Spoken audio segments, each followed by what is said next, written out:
Hi class, today we're going to be looking at reported speech, which is also known as indirect speech. Previously we have looked at direct speech, but now we're going to look at how to turn direct speech into reported speech. You might be wondering, what is reported speech?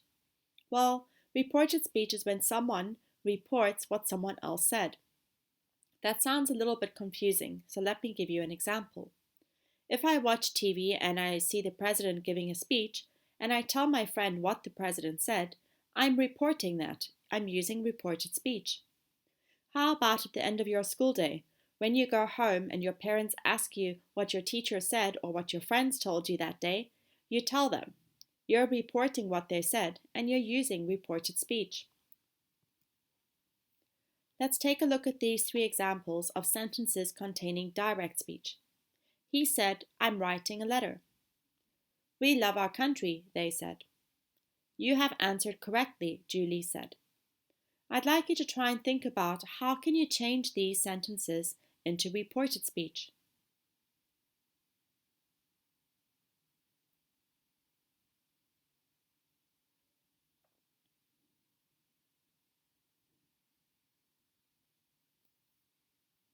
Let's take a look at the first one. He said, I'm writing a letter.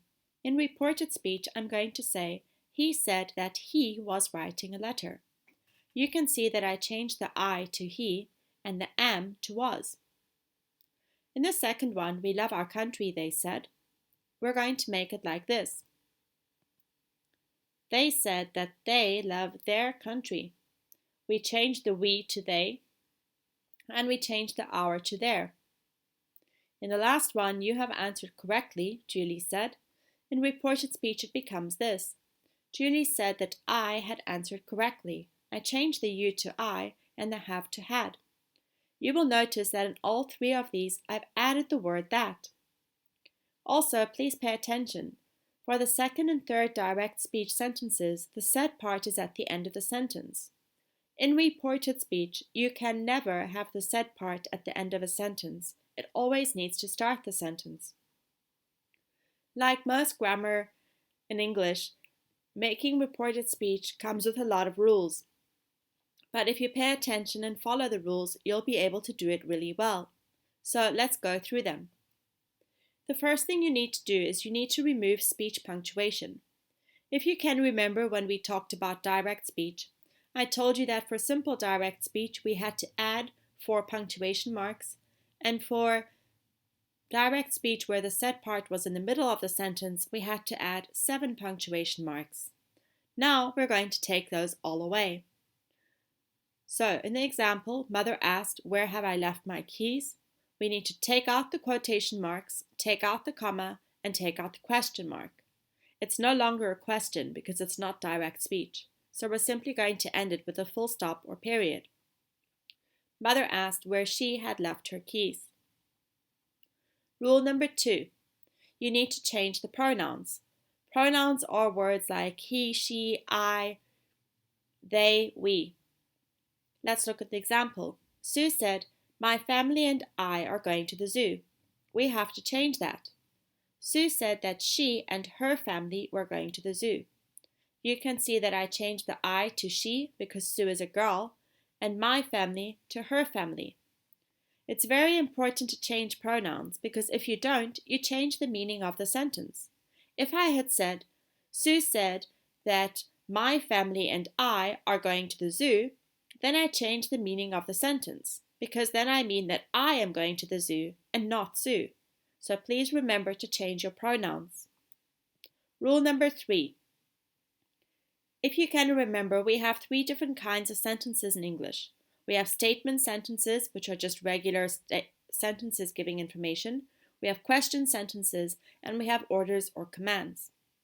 When the direct speech is a statement, we need to add that when we're turning it into reported speech. So in the example, Ben said, I like watching baseball. I like watching baseball is a statement sentence. Therefore, I need to add the word that in reported speech. Ben said that he likes watching baseball. If the sentence inside the quotation marks or inside the direct speech is a question, I need to add the word if. The children asked, can we play tennis? Becomes, the children asked if they could play tennis. And you guessed it, now we're going to look at how to change it for commands or orders. So if the direct speech is an order or command, you need to add the word to. In the example, Mom yelled, children, pick up your toys. This becomes, Mom yelled at the children to pick up their toys. Trying to decide which tense your reported speech needs to be in can be a little bit tricky, but again, if you follow the rules and pay attention, you can avoid making mistakes. The first thing you need to do is you need to look at the word says, or if there's a synonym for says, like yelled, shouted, exclaimed, it doesn't matter, but you need to look what tense that word is in, because depending on that tense, it's going to change your reported speech. If you look at the first example, Sam says. Says is present tense. I am feeling dizzy.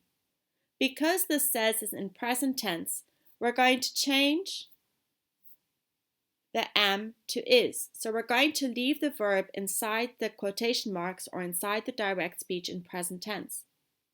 All reported speech, whether it's past or present, is going to be starting with said, because you are reporting what someone else said. So Sam said that he is feeling dizzy. Again, the says is in present tense, therefore the is needs to be in present tense.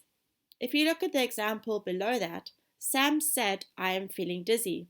Said is past tense. That means I'm going to have to change the am to past tense. So now it will look like Sam said that he was feeling dizzy.